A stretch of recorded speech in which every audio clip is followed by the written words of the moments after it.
Bagian pertama akan dijelaskan oleh saya, yaitu definisi korupsi. Secara etimologi, korupsi dari bahasa Latin, corrupus yang artinya menghancurkan. Sedangkan terminologi korupsi artinya mendapatkan uang sogok atau penyelewengan uang ataupun barang dari suatu perusahaan ataupun organisasi demi kepentingan pribadi. Jadi korupsi adalah suatu tindakan penyalahgunaan kekuasaan yang dapat merugikan organisasi maupun negara. Orang yang melakukan korupsi disebut dengan koruptor. Baiklah, pada kesempatan kali ini saya akan menjelaskan tentang faktor-faktor penyebab dari korupsi. Korupsi adalah kejahatan yang luar biasa karena setiap orang berpotensi untuk melakukan korupsi. Serta korupsi itu dibagi menjadi dua. Yang pertama itu ada faktor internal korupsi, yaitu yang pertama itu sifat tamak dari manusia. Yang kedua moral yang kurang kuat menghadapi godaan dari korupsi tersebut. Yang ketiga yaitu gaya hidup konsumtif para koruptor serta tidak mau bekerja keras atau malas. Setelah itu ada juga faktor eksternal yang mempengaruhi korupsi tersebut. Yang pertama itu dari aspek ekonomi, aspek politik serta aspek organisasi. Di sini saya akan menjelaskan mengenai nilai-nilai anti korupsi. Ada 9 nilai anti korupsi menurut KPK. Yang pertama jujur, tidak melakukan perbuatan curang dan tidak berbohong. Yang kedua disiplin, berpegang teguh pada aturan yang ada dalam sebuah kegiatan. Yang ketiga bertanggung jawab, selalu menyelesaikan pekerjaannya. Yang keempat kerja keras, selalu berupaya untuk menuntaskan suatu pekerjaannya. Yang kelima sederhana, selalu berpenampilan apa adanya, tidak berlebihan. Yang keenam mandiri, selalu menuntaskan pekerjaannya tanpa mengandalkan bantuan dari orang lain, tidak menggunakan kewenangannya untuk menyuruh orang lain. Yang ketujuh adil, selalu menghargai perbedaan dan tidak pilih kasih.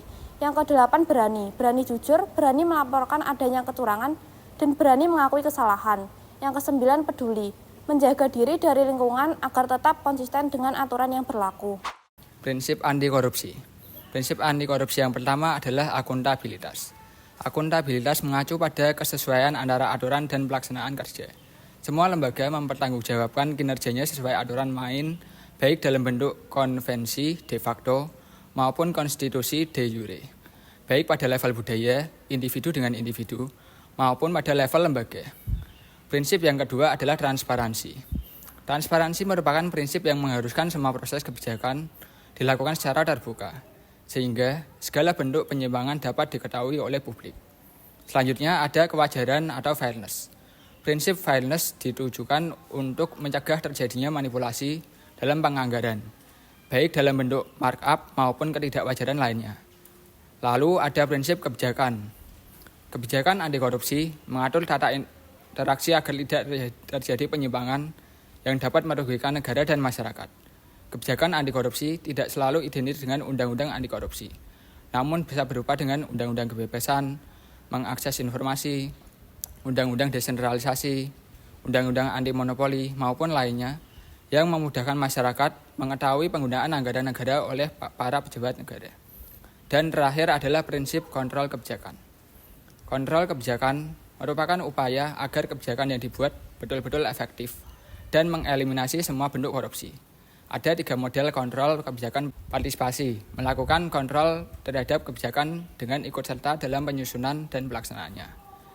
Oposisi, mengontrol dengan menawarkan alternatif kebijakan baru yang dianggap lebih layak. Dan revolusi, mengontrol dengan mengganti kebijakan yang dianggap tidak sesuai. Saya di sini akan membahas dampak korupsi. Dampak terbagi menjadi 2, yaitu dampak korupsi pada tatanan mikro dan makro. Untuk tatanan mikro, 1, menurunnya kualitas taraf hidup rakyat. Yang kedua, menurunnya kinerja pada industri produksi dan distribusi. Yang ketiga, meningginya pola pengeluaran masyarakat. Yang keempat, tingkat kesehatan masyarakat semakin buruk.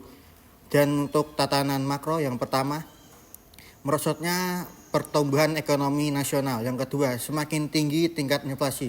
Yang ketiga nilai mata uang rupiah merosot. Dan keempat, semakin rendahnya kinerja nasional.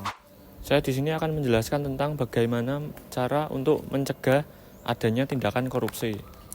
Yang pertama adalah tidak berbohong dan kemudian tidak mengakui hak milik orang lain, selalu berbicara dan berperilaku sesuai fakta, selalu berperilaku konsisten sesuai aturan, selalu menyelesaikan tugas dan pekerjaan dengan hasil yang terbaik, menghindari perilaku jalan pintas yang mengarah pada kecurangan, selalu berpenampilan apa adanya, dan berani jujur. Berani melaporkan adanya kecurangan, selalu berusaha menjadi teladan disiplin, kejujuran, dan tanggung jawab kepada orang lain. Nah, tadi sedikit penjelasan dari apa itu korupsi, dampak-dampak korupsi, dan faktor-faktor yang menyebabkan korupsi.